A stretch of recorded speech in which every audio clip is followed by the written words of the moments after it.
If you pulled out a map of the United States in 1943, you wouldn't find this town. No name, no roads leading to it, no explanation for the sudden disappearance of hundreds of American families. But behind barbed wire and armed guards, on a high plateau in northern New Mexico, a small American town was quietly rewriting the future of humanity. This wasn't New York. This wasn't Washington. This wasn't even Los Angeles. It was Los Alamos, a place so secret, even the people living there weren't allowed to say where they were.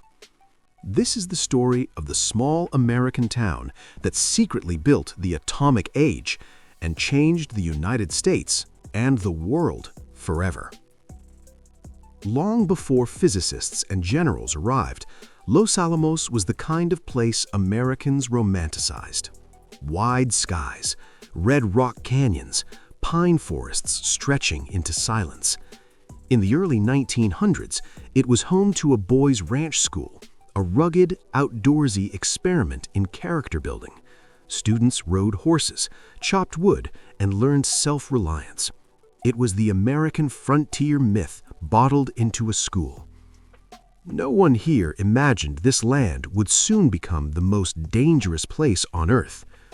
But in Europe, clouds were gathering. By the late 1930s, scientists began to fear something terrifying. Nazi Germany might be racing to build a weapon powered by atomic energy. If Hitler got there first, the war and the world would be over. America had to move faster. When the U.S. government launched the Manhattan Project, secrecy was everything. They needed a place, far from the coasts, hard to reach, easy to guard, and close enough to rail lines and military infrastructure.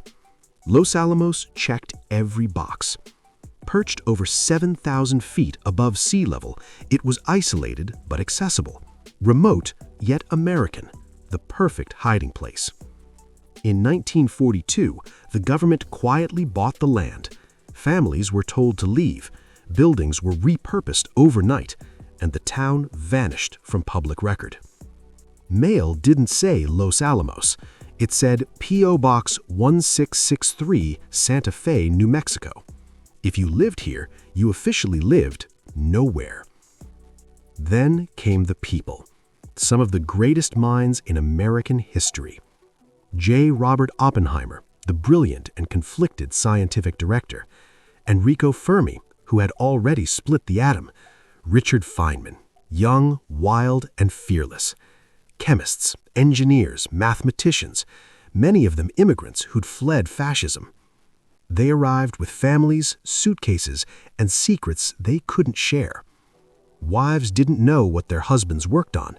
Children thought their parents were doing math for the army.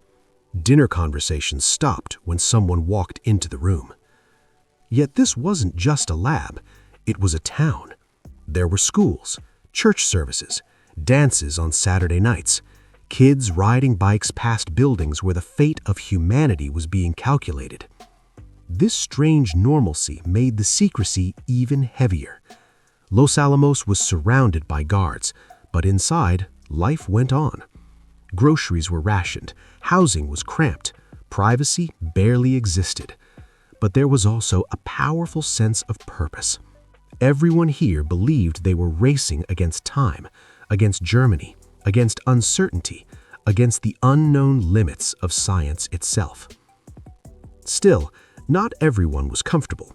Some scientists worried, what happens after the war? What kind of world are we building? Those questions were pushed aside. There was work to be done. July 16, 1945, before sunrise. In the New Mexico desert, about 200 miles south of Los Alamos, the first atomic bomb was detonated. The Trinity test. The sky lit up brighter than the sun. Shockwaves rolled across the desert.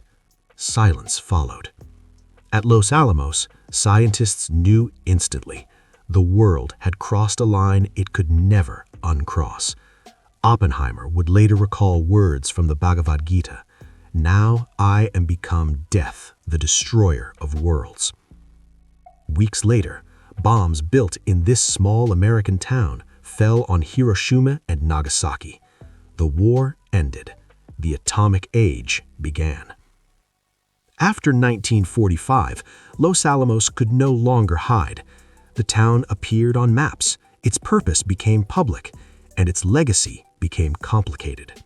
It was hailed as a triumph of American science, a victory for democracy, proof that the U.S. could mobilize brilliance at scale. But it was also the birthplace of nuclear fear, the arms race, the shadow of annihilation hanging over the Cold War. Los Alamos had built the future, but no one agreed whether that future was salvation or doom. Today, Los Alamos is a quiet American town again. Kids go to school, people hike the mesas, tourists drive through without realizing what once happened here. But beneath the calm streets lies a truth.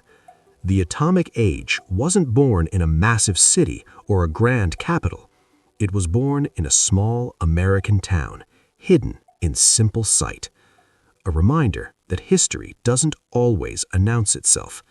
Sometimes it whispers behind a fence, in a place that officially didn't exist.